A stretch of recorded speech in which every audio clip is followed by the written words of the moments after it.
نحمده تعالى ونستعين به ونستغفره أشهد أن لا إله إلا الله ونشهد أن محمدا عبده ورسوله اللهم صل على هذا النبي الكريم وعلى آله وصحبه أجمعين كما صليت على إبراهيم وعلى آل إبراهيم اللهم بارك على هذا النبي الكريم وعلى آله وصحبه أجمعين كما باركت على إبراهيم وعلى آل إبراهيم في العالمين إنك حميد مجيد فيا أيها الحاضرون والمسلمون رحمكم الله أوصي نفسي وإياكم بتقوى الله فقد فاز المتقون فقال تعالى يا أيها الذين آمنوا اتقوا الله حق تقاته ولا تموتن إلا وأنتم مسلمون وقال تعالى أيضا يا أيها الذين آمنوا اتقوا الله ولتنظر نفس ما قدمت لغد واتقوا الله إن الله خبير بما تعملون.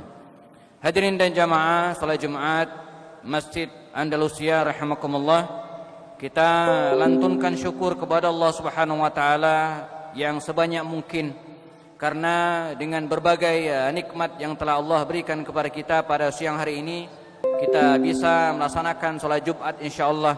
Kita diberikan nikmat sehat, nikmat waktu luang, nikmat iman, nikmat Islam dan berbagai nikmat yang lainnya. Kita berharap semoga langkah kaki kita menuju ke masjid ini dicatat oleh Allah Subhanahu wa taala sebagai bagian dari kebaikan yang akan memberatkan amalan kebaikan kita pada yaumul hisab nanti insyaallah. Amin ya rabbal alamin. Jamaah rahimakumullah, Imam An-Nawawi penulis kitab Al-Adhkar membagi ibadah menjadi 3. Yang pertama kata beliau adalah ibadah yang sebaiknya dilakukan secara sirriyatan, diam-diam, tidak boleh diketahui oleh orang lain dan semaksimal mungkin dilakukan secara tersembunyi. Kemudian yang kedua kata beliau ada ibadah yang boleh dilakukan secara diam-diam tapi tak masalah juga dilakukan secara terang-terangan, tergantung kondisi dan keadaan saat itu. Yang ketiga jamaah kata beliau ada ibadah yang justru tidak boleh dilakukan secara diam-diam tapi harus dilaksanakan secara terang-terangan. Untuk yang pertama ibadah yang harus dilakukan secara diam-diam, di antara contohnya adalah bersedekah bagi orang yang berpeluang sombong, maka lakukanlah secara sembunyi-sembunyi. Dalam hadis ketika baginda Rasul SAW menjelaskan 7 golongan orang yang akan mendapatkan naungan dan tidak ada naungan kecuali naungan Allah Subhanahu wa taala. Yauma la dhilla illa dhilluh. Di antara 7 golongan itu adalah seseorang yang berinfak, tangan kanannya memberi dan tangan kirinya tidak tahu. Ini contoh yang pertama. Kemudian yang kedua contohnya ibadah yang boleh dilakukan secara terang-terangan, boleh juga dilakukan secara sembunyi-sembunyi. Misalnya membaca Al-Quran. Kalaulah membaca Al-Quran itu akan mengganggu orang, misalnya ketika kita menunggu waktu sholat, menunggu azan, sudah banyak jamaah, kalau kita baca Al-Quran secara terang-terangan, dijaharkan akan mengganggu orang lain yang sedang sholat sunnah, maka sebaiknya dilakukan secara sirriyat dan diam-diam, tidak kedengaran oleh orang lain. Namun dalam kondisi tertentu bacaan Quran justru diharuskan terang-terangan. Misalnya ketika kita belajar membaca Al-Quran, kalau suaranya tidak jelas, tidak terang-terangan, bagaimana mungkin gurunya bisa meluruskan dan membenarkan bacaan kita? Tergantung kondisi kita. Nah yang ketiga menarik jamaah, ada ibadah yang tidak boleh dilakukan secara sembunyi-sembunyi, tidak boleh dilakukan secara diam-diam, tidak boleh dilakukan secara sirriyatan, tapi harus dilakukan secara terang-terangan. Apa itu? Azan. Azan ini jamaah tidak boleh dilakukan secara diam-diam. Jangan karena pengen ikhlas lalu azannya ngumpet, suaranya enggak kedengaran, enggak. Karena justru hikmah dari azan tidak tercapai. Sayyid Qutb dalam kitab fikih sunnahnya memberikan definisi yang dimaksud dengan azan itu, kata beliau dalam kitabnya, al-azanu huwa, azan itu adalah huwal i'lamu bidukhuli waqtis shalah. Azan adalah i'lam, pemberitahuan, bidukhuli waqtis shalah, tentang masuknya waktu salat. Jadi di antara hikmah azan adalah memberitahu bahwa waktu salat sudah tiba. Bi alfazin makhsusah, dengan lafaz-lafaz tertentu, enggak boleh ngarang. Lafaz azan itu sudah fix, tidak boleh ditambah, tidak boleh dikurang. Enggak mentang-mentang waktu masih panjang misalnya, maka lafaznya diulang-ulang, ditambah-tambah, tidak. Tidak karena mentang-mentang waktunya mepet lalu kemudian lafaznya dikurangi, tidak. Wa yahsulu bihi ad-du'a ilal jamaah, dan memungkinkan juga hikmahnya yaitu adanya doa untuk para jamaah. Dan satu lagi kata Imam atau Said Sabit mengatakan fungsi azan, hikmah azan adalah izharu sya'airil Islam, bagian dari syiar Islam. Karenanya kalau kita bicara tentang azan, jamaah harakumullah, ini adalah ibadah yang luar biasa. Ibadah yang oleh baginda Rasul SAW dikatakan, lau ya'lamun nas, kalau orang-orang tahu, atau ta'lamun, atau kalian tahu, apa keutamaan pada safil awwali wal azan, atau kama qala Rasul, keutamaan pada shaf pertama dan azan, dan kalian tidak bisa mendapatkannya kecuali dengan diundi, maka kalian akan memperebutkannya agar bisa melaksanakan tersebut. Jadi azan ini memiliki keutamaan yang luar biasa. Dalam hadis yang diriwayatkan oleh Imam Muslim, baginda Rasul, dan diriwayatkan juga oleh Imam Ahmad bin Hanbal, baginda Rasul SAW bersabda, innallaha, sungguhnya Allah Subhanahu wa taala, wa malaikatahu, dan para malaikatnya, yusalluna ala safil muqaddam, berdoa, bersalawat bagi orang-orang yang melaksanakan shaf pertama, salat berjamaah dan berada pada shaf pertama. Wal muadzinu yughfaru lahu mudda sautihi wa yasduqu min saman sami'ahu min ratabin wa yabisin. Dan Allah Subhanahu wa taala akan mengampuni dosa orang yang azan, muadzin, mudda sautihi, selama dia melantunkan azannya. Wa yasduqu man sami'ahu, dan dia juga dibenarkan oleh orang-orang yang mendengarnya, min ratabin wa yabisin, dari makhluk Allah Subhanahu wa taala yang kering dan yang basah, siapapun.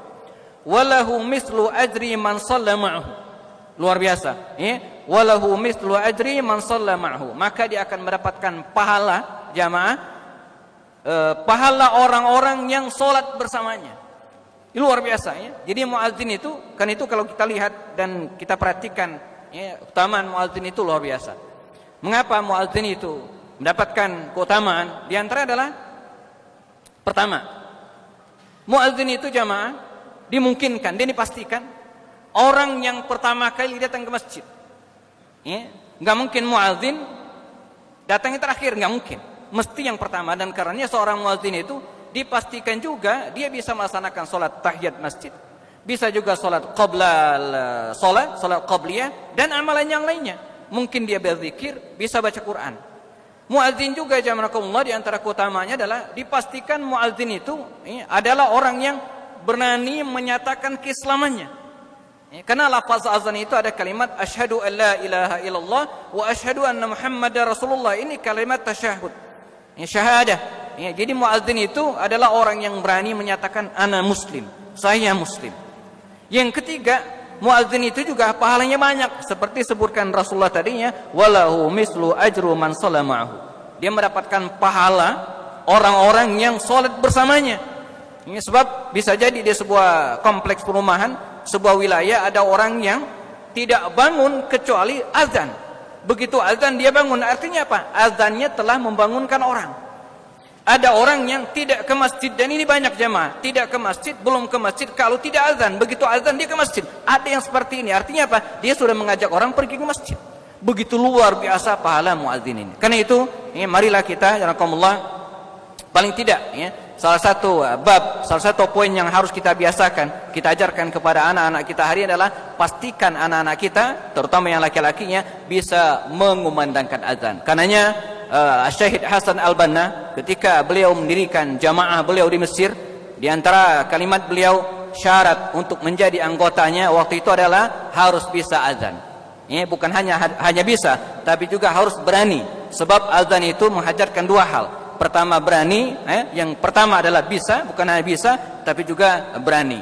Berani menunjukkan bahwa dia seorang muslim. Semoga Allah SWT memberikan keberkahan di negeri kita ini, dan kita harapkan semoga jama'akumullah, telinga-telinga kita tetap bisa mendengar dengan bebas kumandang azan dari masjid ke masjid. Kita rindu tetap menginginkan kumandang azan bersahut-sahutan dari satu masjid ke masjid yang lain. Dan ini harapan kita semua, jangan sampai suatu saat kita tidak bisa menikmati suara azan lagi. Na'udzubillah min zalik. Barakallahu li wa lakum fil Qur'anil azim wa nafa'ani wa iyyakum bima fihi minal ayat wa dzikril hakim wa taqabbalallahu minni wa minkum tilawatahu innahu huwas samiul alim.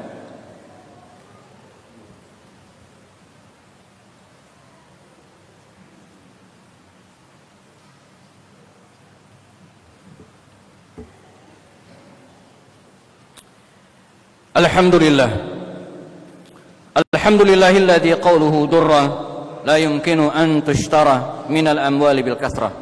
Wassalatu wassalamu ala rasulillahi dhi khisalin atirah wa ala alihi wa ashabihi al bararah. Ashhadu an la ilaha illallah, ashhadu anna Muhammadan abduhu wa rasuluhu la nabiyya ba'dah.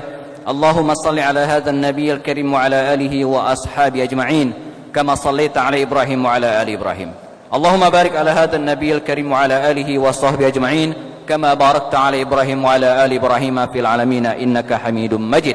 Faya ayyuhal hadirun wal muslimun rahimakumullah, usi nafsi wa iyyakum bittaqwallah faqad fazal muttaqun. Faqala ta'ala ya ayyuhalladzina amanu taqullaha haqqa tuqatih wa la tamutunna illa wa antum muslimun. Jamaah rahimakumullah, ada kisah menarik yang pernah dialami oleh Hasan al-Banna muda. Waktu itu beliau masih meranjak usia muda. Suatu saat beliau mendengar dari kiainya, dari ustadznya tentang keutamaan azan ini, tentang keutamaan azan. Maka dia pun ingin segera mengumandangkan azan, tentu di masjid. Dikisahkan jazakumullah, dia pun datang ke beberapa masjid. Dia pengen azan.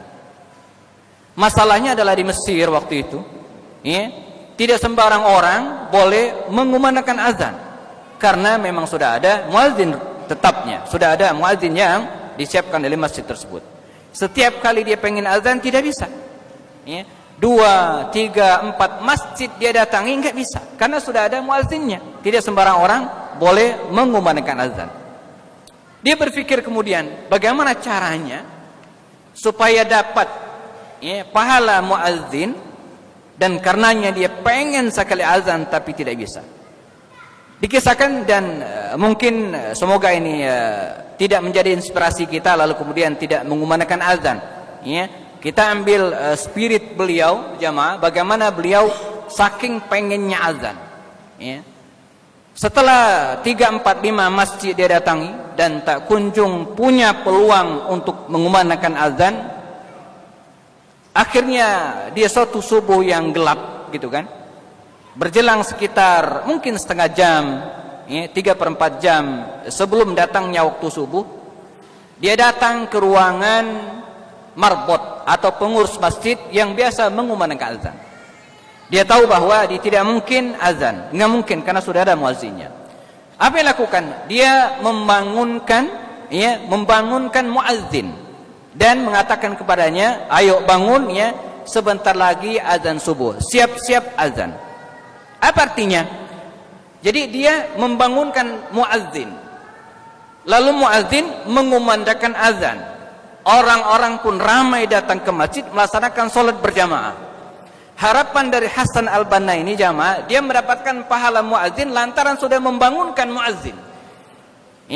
Saya kira ini cerita jangan hanya menjadi inspirasi kita tukang bangunin azan atau muazzin, bukan tapi kita sendiri yang pengen azan. Dan ini bagian dari keutamaan azan itu sendiri. Karena Allah, sekali lagi saya ingin sampaikan para jamaah yang hari ini punya TPA, Taman Pendidikan Al-Quran, yang punya yayasan, yang punya lembaga yang mengajarkan Al-Quran, maka marilah ya, kita sisipkan di antara kurikulum pelajaran tersebut, kita sisipkan pelajaran azan.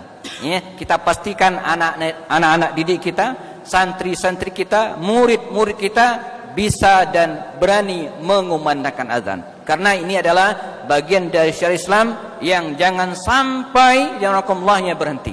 Dan luar biasa, sebagai penutup khutbah sebelum kita sempurnakan dengan doa jamaah, kita bersyukur hari ini dunia ini jamaah, dunia ini alhamdulillah tak pernah putus dari kumandang azan. Hari ini di Sentul, di Masjid Andalusia, 15 menit lalu kita azan. Tapi pada saat ini kalau kita bergeser sedikit ke arah barat, akan ada tempat yang baru azan. Bergeser sedikit terus, andai kita hari ini di Indonesia, di Bogor misalnya, sedang tidur nyenyak jam 12 malam, jam 12 malam, maka insya Allah di Amerika sana mereka sedang mengumandangkan azan. Ini luar biasa. Jadi kalau kemudian bumi yang bulat ini, kemudian kita lihat dari jauh, maka dia tidak pernah sepi dari azan. Ini hal yang luar biasa. Jazakumullah, marilah kita sempurnakan khutbah ini. Semoga Allah SWT memberikan kesabaran, kekuatan kepada kita agar bisa istiqamah dalam Islam, yang memegang Islam yang sangat sulit pada zaman-zaman hari ini. Dan pada saat yang sama juga kita berharap Allah SWT menyampaikan usia kita ke bulan Ramadan yang tidak sampai, atau sekitar 1 bulan lebih sedikit lagi, dan menjadikan Ramadan tahun ini lebih baik daripada tahun-tahun sebelumnya. Amin ya rabbal alamin. A'udzubillahi minasyaitonir rajim. Bismillahirrahmanirrahim. Allahumma ighfir lil muslimina wal muslimat wal mu'minina wal mu'minat al ahya' minhum wal amwat innaka sami'un qaribun mujibud da'awat wa ya qadiyal hajat. Allahumma rabbana rzuqna ilman nafi'a wa amalan mutaqabbala wa rizqan halalan tayyiban mubarakan ya rabbal alamin. Allahumma rabbana la tada' lana fi masjidina hadha dhanban illa ghafarta wa la daynan illa qadayta wa la maridan illa shafaita wa la hamman illa farajta wa la hajatan min hawaiji dunya illa wa anta ridha wa lana salah ya rabbal alamin. Allahumma rabbana ja'alna muqimis salah. Allahumma rabbana ja'alna muqimis salah. اللهم ربنا اجعلنا مقيم الصلاة ومن ذريتنا ربنا تقبل دعاء. ربنا هب لنا من أزواجنا وذريتنا قرة أعين واجعلنا للمتقين إماما. ربنا آتنا في الدنيا حسنة وفي الآخرة حسنة وقنا عذاب النار. عباد الله إن الله يأمر بالعدل والإحسان وإيتاء ذي القربى وينهى عن الفحشاء والمنكر والبغي لعلكم تذكرون. اذكروا العظيم اذكركم واسألوه من فضله يؤتكم ولذكر الله أكبر. أقيم الصلاة.